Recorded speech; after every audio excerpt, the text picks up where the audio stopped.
Happy New Year, and we are back and running. I know we're a fair way through January. This is the first Monday, though, of course, of the year that I'm broadcasting. Looking forward to a new year, and I'm back at Denham actually later this week. Because we bought in the new year at Denham Grove, that's just in Uxbridge, just near the M25 there. We had a good time. And what we usually do at this year is then do a reboot. And a reboot is where we try to refresh some part of your bridge. And this, of course, is bidding. We're rebooting your ACCO. For anybody who's interested, I'll just show you that quickly. That's on the 12th of January. It's an intense event. We do lots of seminars. There's 6 seminars at it, and we'll have some fun at it. It's quite a good way of starting, shall we say. However, on the site we're doubling, of course. January is always double annuary for us, and that's important. I just want you to double more. The more you do it, the better you'll get at it, and that's all I can say.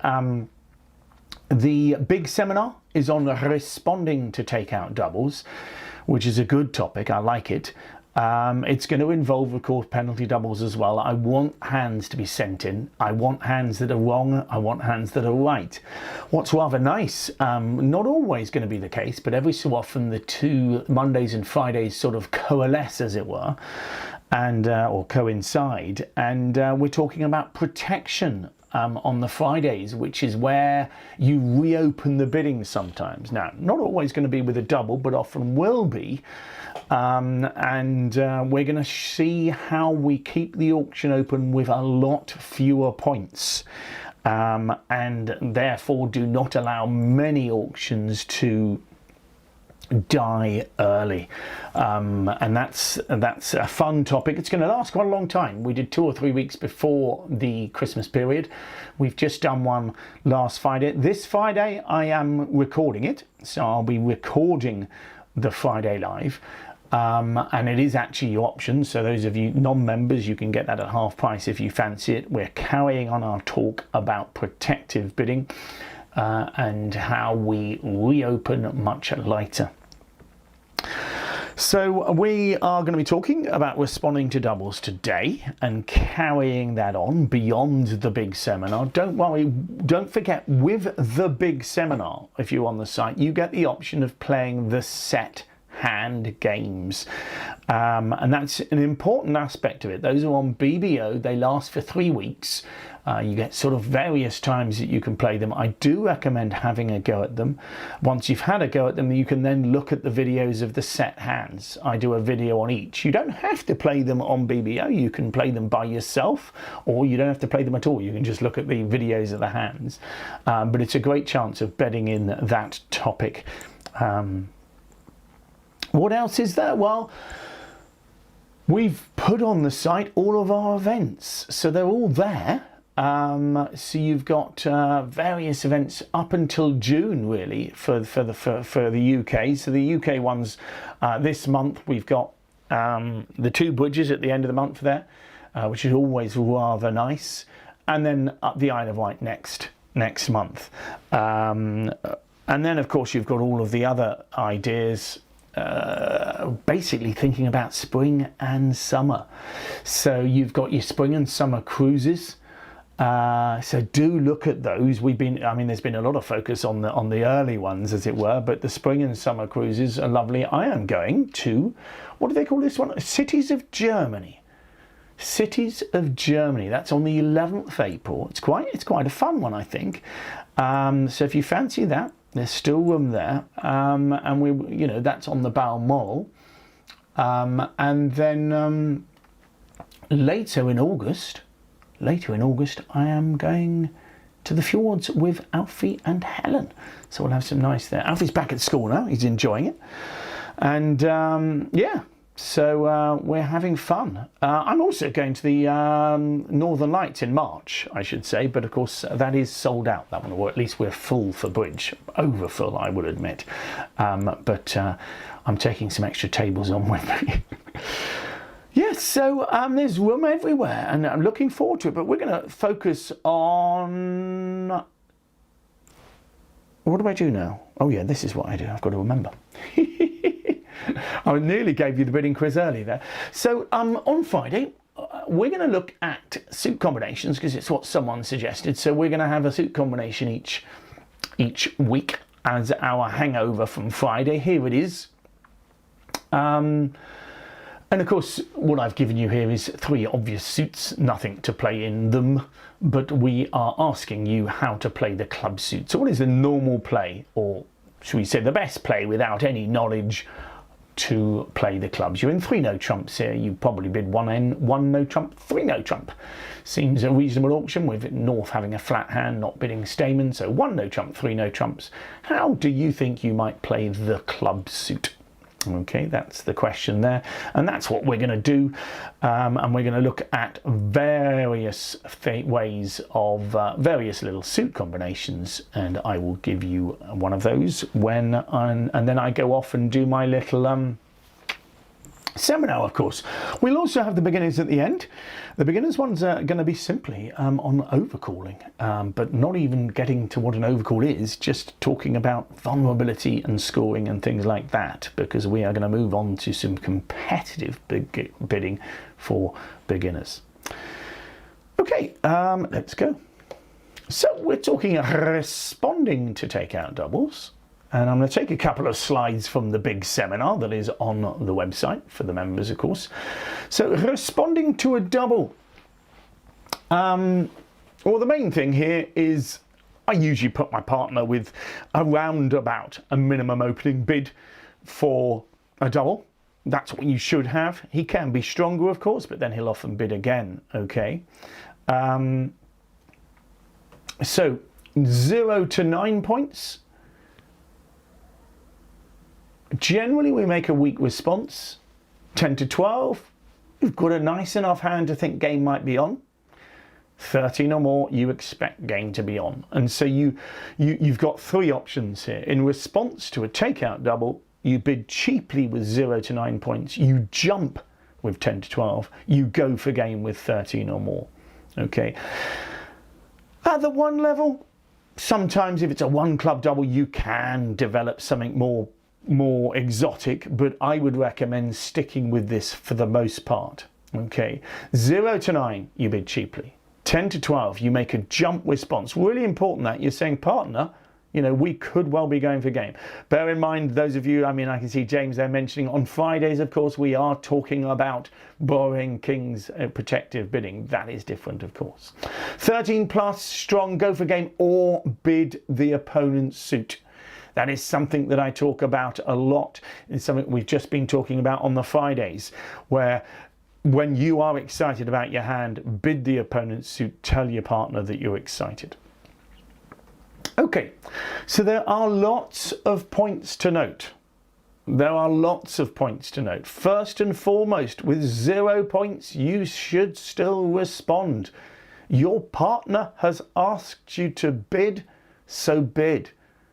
As we will discuss, and as is fundamental to January or double annually, you only pass a takeout double if you believe you want to play in the contract that has just been doubled. It is a positive response. Okay.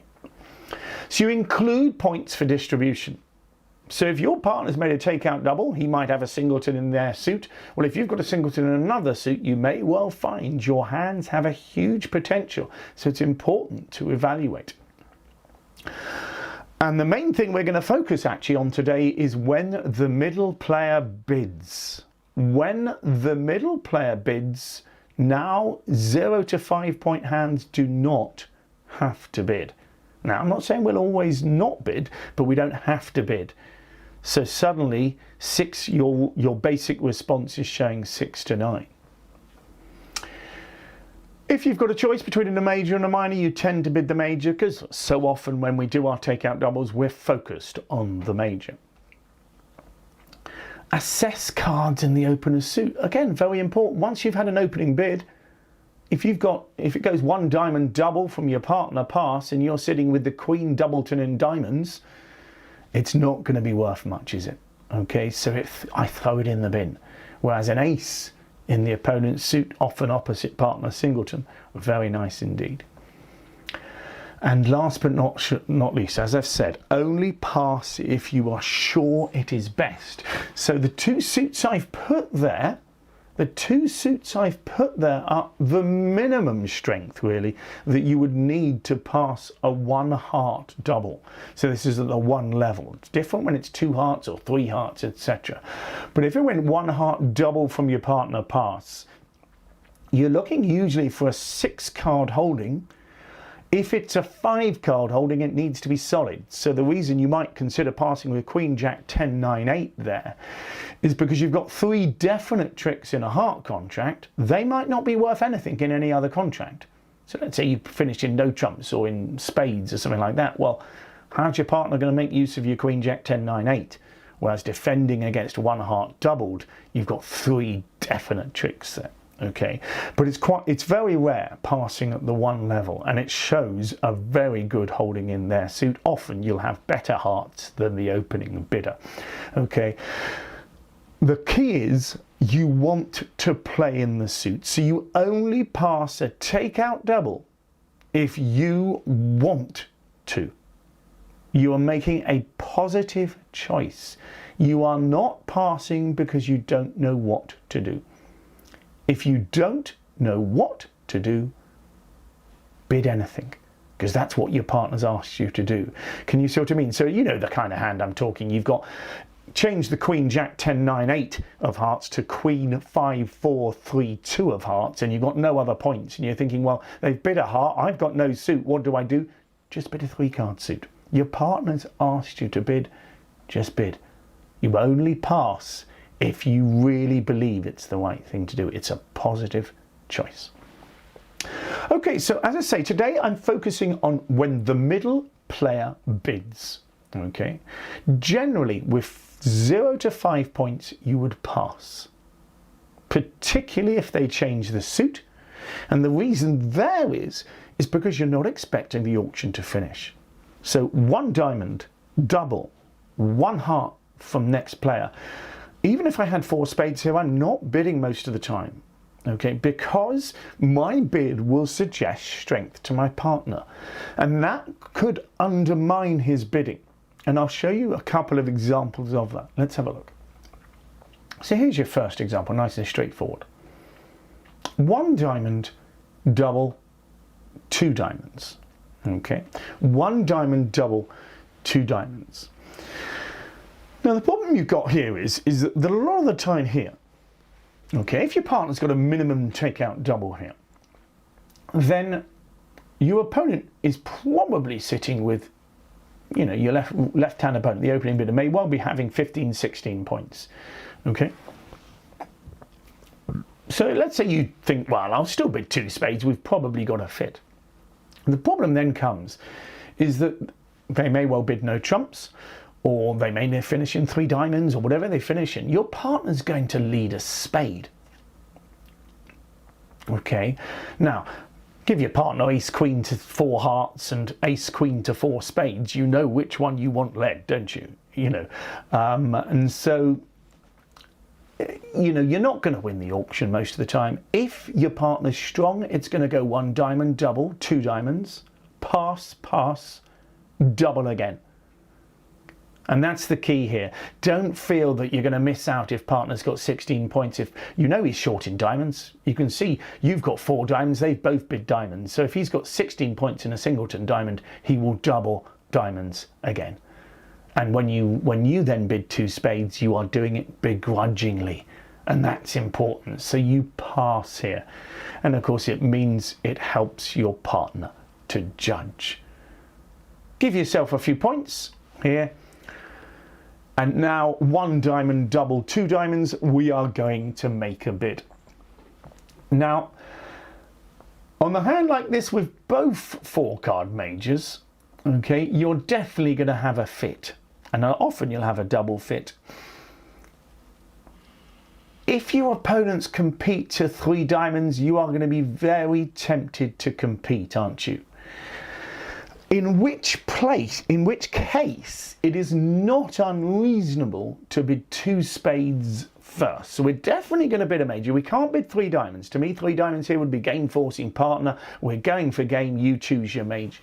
Here, 2 spades is an all right bid. You could double, okay, asking partner to bid their better major, but I think as you've got to fit in both majors here, you might as well just bid 2 spades. And the reason you're bidding 2 spades rather than 2 hearts is because you could then compete over 3 diamonds with 3 hearts. Okay, but I don't mind a double, a responsive double if you're happy that in your system that shows both 4-card majors. That's perfectly reasonable in this hand as well. The key is you must bid something. Okay, you must bid something. Okay. You've got your 7 points, do it. This, though, is more important. This is the one I want to focus on, this hand here. Okay, so let's have a look. Here, the auction goes 1 diamond, double from your partner, 1 heart. What do you fancy now?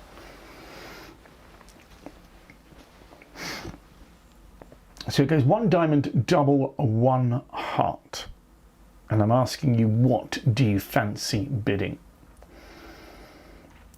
And for me, this is a really important hand because I fancy finishing by bidding 2 spades. I am going to bid.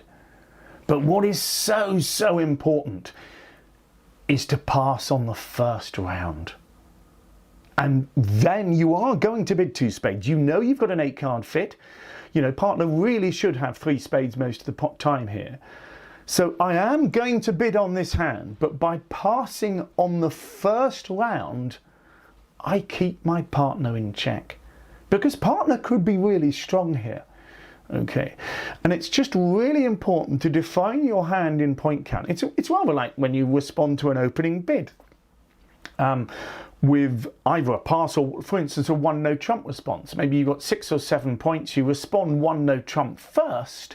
There was a hand in the teams actually where I think I had 7 or 8 clubs and just 6 points. I responded 1 no trump first and then followed up. We didn't get to the right contract, but that's another matter. But you define your hand by your first call very often. So by passing first, we're saying, partner, I am very weak. Later on, I will be making a bid, not if they bid to the 3 level, but I will be making a bid because I believe we've got at least an 8-card spade fit and therefore I'm going to get in there. So I pass first, but plan to bid later. So let's show you what I mean. So here's the full layout, okay. It's north-south vulnerable. So north was the opening bidder. And north opens 1 diamond. Okay. Your partner has a lovely 18 points here. Really nice hand. So he starts with a double, as you'd expect. He's short in diamonds as well, which helps. South just ignores that and bids a normal 1 heart. Can you see that if you bid 1 spade in this auction, I think your partner's going to start getting pretty excited. Okay, and it's going to be you're going to struggle to stop him bidding at least 3 spades, you would feel. Okay, but you pass first, and the bidding continues. 2 clubs from north, just natural. Pass from your partner. He doesn't need to do anything at that point. He's relatively flat. He'd like to be bidding again. But he's quite happy in clubs. He suspects there's going to be another bid, and he's quite right. It goes 2 diamonds. Okay. Now this is the point that we're in the auction. Okay. Now at this point, as West, you are thinking your opponents have a diamond fit. You believe fully that you have a spade fit, and you have already passed. So at this point, I feel that I can bid 2 spades quite comfortably. That would promise at least 5. I can't be doing it on 4 with a weak hand. I would need my partner to, let's say, reopen with another double or something. So 2 spades here would show probably for me 0 to 4 points. With 5 you're probably going to be bidding a spade. 4's borderline. But 0 to 4 with 5 spades. Okay, you have said, partner, I am weak, but I know that we should be competing for this hand. And your pass on the first round is so important, because now East is in so much better place to judge. Okay, the correct place for your opponents to be, well, they should probably be bidding to 3 diamonds, but that's a fine line. You can see that in terms of the play, you'd expect against reasonable defenders that the defenders will not allow you to get a diamond ruff. So you'd expect in 3 spades, for example, North to lead the ace of diamonds and switch to ace and another trump, and you'll only make 8 tricks. So 2 spades makes, you do not want to be in 3 spades here.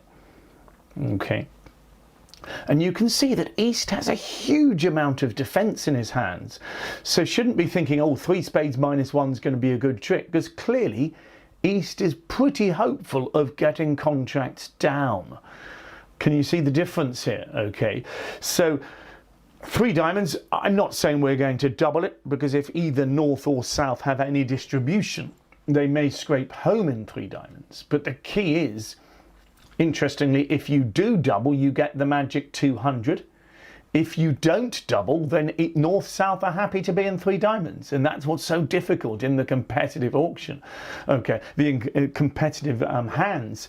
It's so difficult to judge. Notice North-South games. So North-South are vulnerable here. So 3 diamonds minus 1 works out okay for them. It's trivially going to go down as long as we play spades at some point as the defenders. We make 1 spade trick, and clearly East is not surprised to make ace king, ace king. So there's always going to be, well, there should be 5 tricks unless you take your ace king of clubs too quickly or something. But as I say, East should be leading a spade quickly and develops a spade trick. So yes, so you're going to take 3 diamonds, 1 off. 3 diamonds minus 1 is not as good as 2 spades making, interestingly. I think it's a pretty aggressive double from East here. I think a lot of the time one of your opponents might have a singleton. How would the auction go? It would go 2 spades from West, probably pass, and I think it's up to South to bid. Remember that rule. As South, you should be thinking to yourself, look, I fully believe they have a spade fit. I know that we have a diamond fit.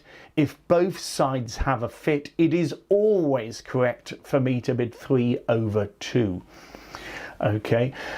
As I said, though, I mean, if 3 diamonds does get doubled, you end up with a bad score. But I think it's really tough for East to double with any confidence. All it requires is a singleton spade in one of the hands, and clearly, as you can see, 3 diamonds will make. So it's a very touch and go one. I don't mind it though. A pairs double, it's called a pairs double, when your opponents are vulnerable and you're doubling for 1 off. You know, if you get them off 70% of the time, you're getting 7 tops out of 10. So that's pretty good. Okay, so because remember, playing pairs, if you double and they make, you get a bottom. If you double and they go down, you get a top on this hand. So as long as you believe 70% of the time they're going down, you can do it. But it is an aggressive bid. But the most important thing here is I'd be very worried if you bid 1 spade on the first round that we're going to end up too high. Okay, because I think East, remember, who do you trust? You trust your partner. So if your partner bids 1 spade over the 1 heart bid there, we're placing him with the equivalent of 6 points. I've got 18, partner. I've got 18, and they include ace king, and the king of trumps. So you're going to get pretty excited. You might still manage to. No, I think you'll probably bid 3 spades. Thinking it's going to make. Whereas, as I say, good, sensible defence, they should be drawing trumps, shouldn't they? Ace of diamonds lead, ace of spades and another spade. They can play the 3rd round of spades before you can ruff a diamond. Can you see that? So you should only make 8 tricks in spades. The obvious ones, 4 spade tricks, and the ace king, ace king. Okay, so that I'll just leave that there because that is when I'll be coming back. So that's what we're going to be talking about this month, doubling, responding to doubles. We're looking at different aspects of that. What is interesting, as I say, is that we are dealing with a lot of this on Fridays as well, but we're dealing with it in the protective seat, so we have to then think hard because we have to worry about partner borrowing kings.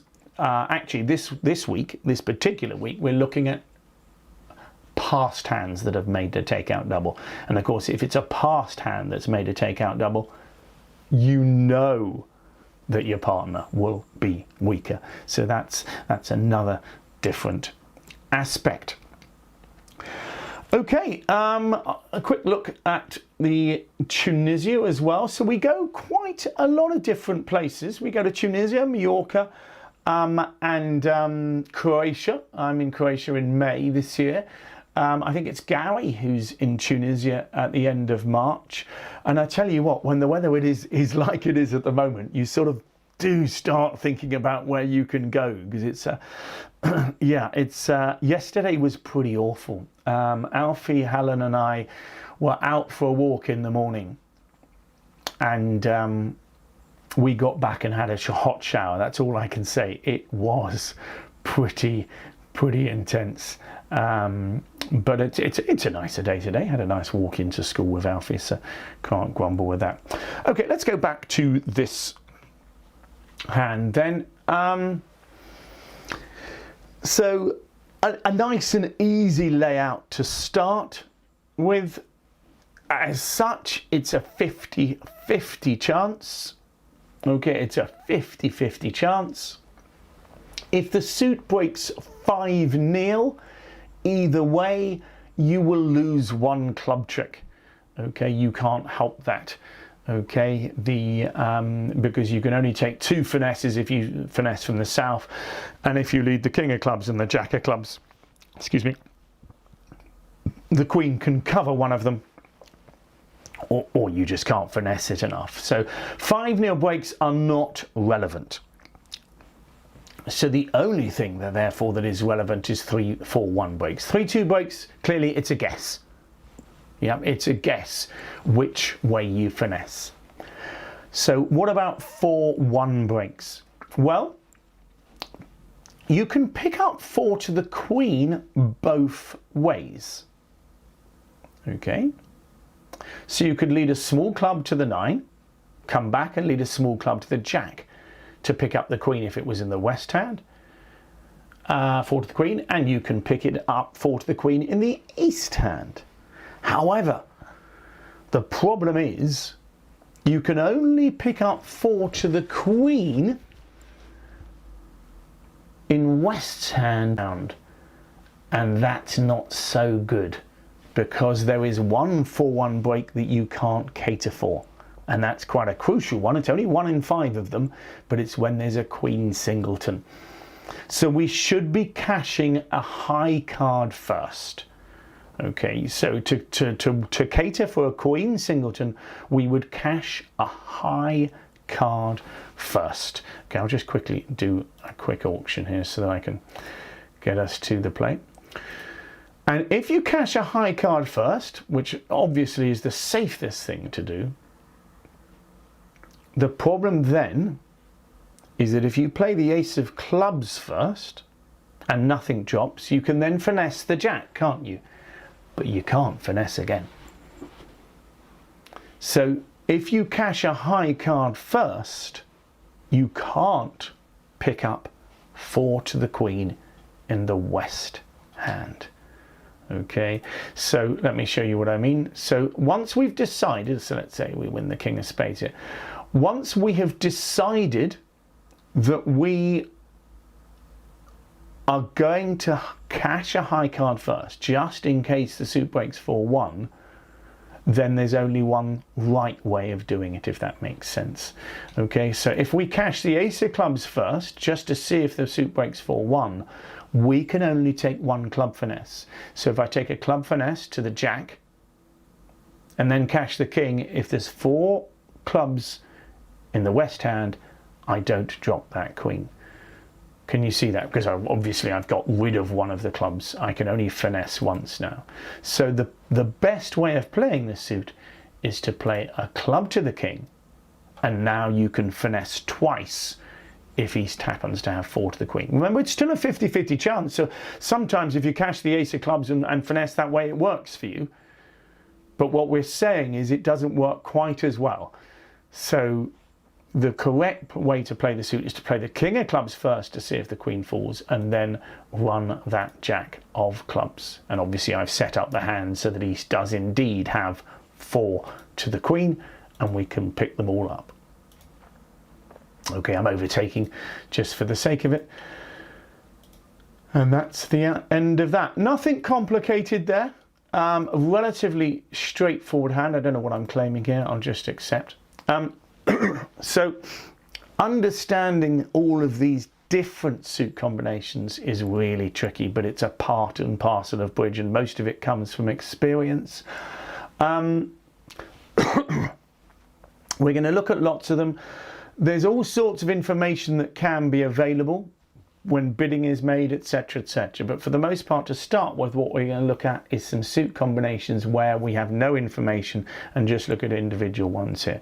It's a very fine line. A lot of the time here, if you happen to choose to lead from the south hand and finesse west for the queen, you might be right. Because remember, as I say, it's a 50-50 chance for the most part here. Okay, it's just what we're saying to ourselves, look, if one of our opponents has queen to 4, well, we can only capture that if it's east. If it's west, we won't capture it, so it makes sense therefore to play the clubs through east. Okay, it's a very fine line, but those queen singletons are a pain. They really are. So they are worth dropping. Okay, as I say, here you were playing for over tricks. Clearly you had 6 tricks outside. And you should hopefully most of the time make 4 club tricks. So you're making plenty here. You'd end up with 11 comfortable tricks from 5 club tricks and 6 tricks outside. Okay, so relatively, I hope, a nice and simple suit combination. Yeah, usually is. Yeah, depends on how the high cards are placed. Interestingly, if we take, and we may well do that next time, but we take the 9 of clubs away, things suddenly change. Okay, so it's interesting. If you've got enough high cards leading from long to high works, but as soon as you decrease the number of high cards, so there we had king, ace, king, jack, 10, 9, take the 9 away, things will change, as we'll see. Okay, all right. So what have I got left? Well, I've got the little bidding quiz, so let's have a look at that. Where is it? There we go. So here's your hand, and a few preemptive hands I think we're going to have in the next set of quizzes. So your partner opens 3 spades. Your partner opens 3 spades. South overcalls 3 no trumps. And it is your bid. 3 spades, 3 no trumps, and it's your bid. North, south, vulnerable. So your opponents are vulnerable. 3 spades, 3 no trumps, and it's your bid. Okay, so have a think about that. You can see the answer, of course, on the bidding quiz, whether a member or not. And well, I hope you enjoyed that. I hope you're enjoying the start of the year. Please double more. Please send your hands in. Don't forget, you can join us on the site. Come and have a look. Come and see us for a month. We've got a brand new layout. We're going to be sending some information to you in the future. Those of you who aren't members, we'd love to have you on board. Remember, you can come and see me play teams during the week.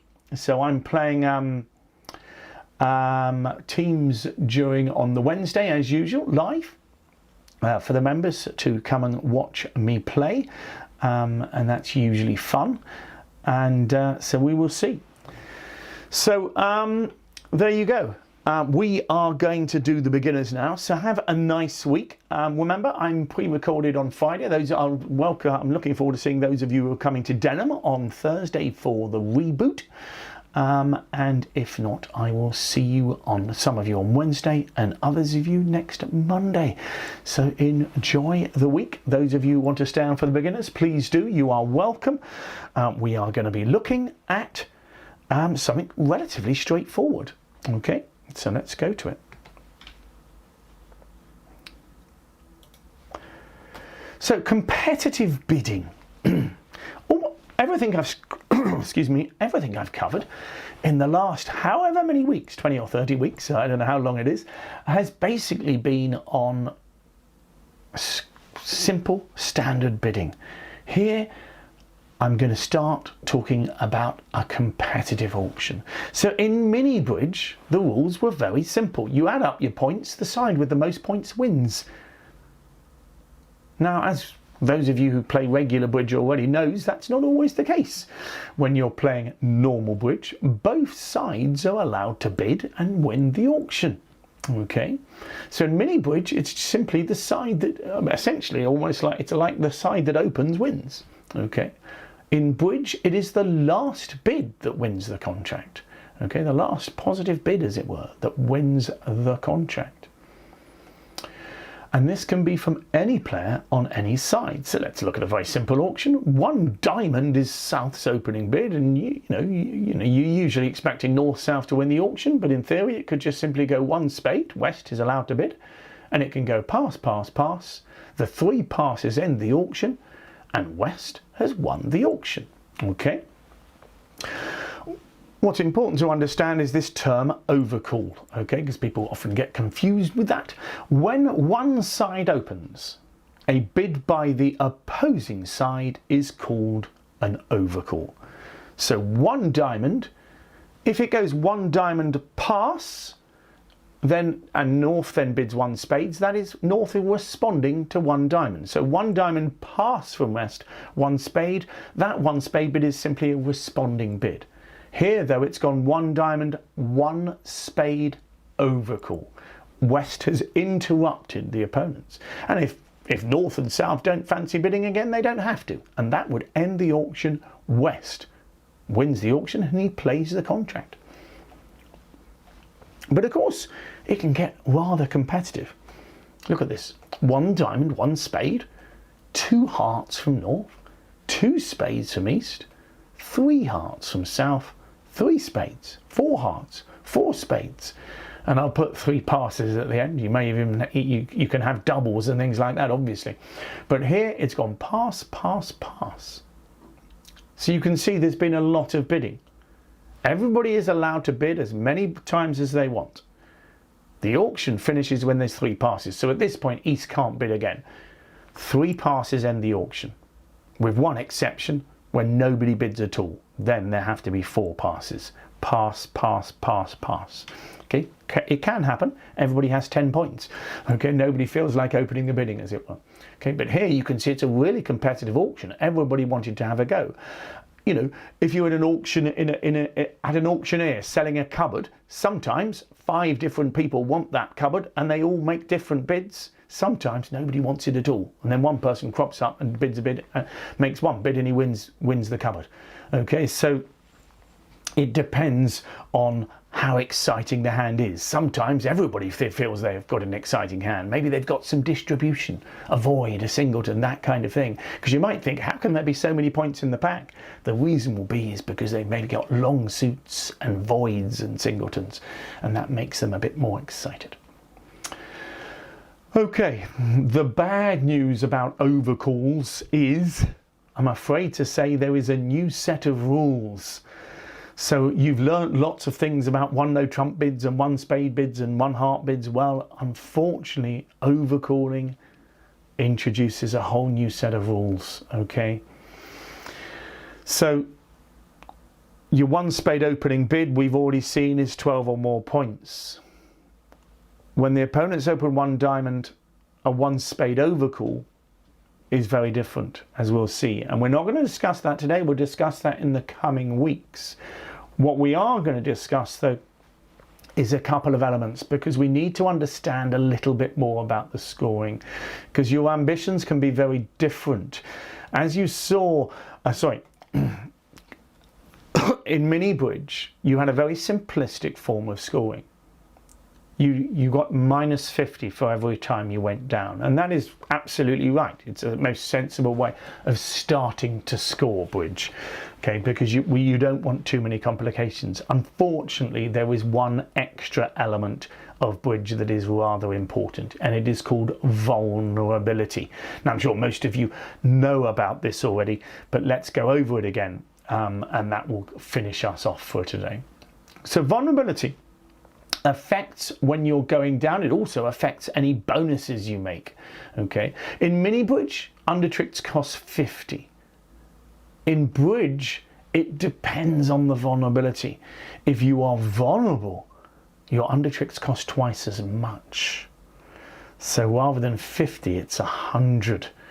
Okay, and of course that means perhaps that's going to affect the way we bid. So before I can tell you about overcalls and things, I've got to explain this idea of vulnerability.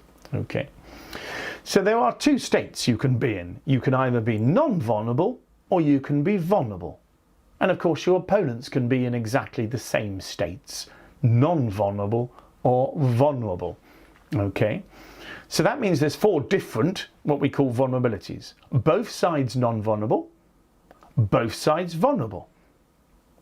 East-west vulnerable by themselves, north-south vulnerable by themselves. Does that make sense? So there's 4 different ones. Now, what on earth does vulnerable mean? Well, this requires you, I'm just going to put a couple of statements up there, and I'm going to explain how bridge was created. Bridge is played very much like women's tennis, if that makes sense. Women's tennis is the best of 3 sets, and bridge originally is played that way. Rubber bridge, or Chicago, well, not Chicago, but contract bridge as a whole. The original game of bridge was a game where it was the first to 2 games. So you played against each other constantly, and the first team to get to 2 games won what was called a rubber. Okay, so as in tennis, the lady has to win the first set, and if she wins the second set, she wins 2-0.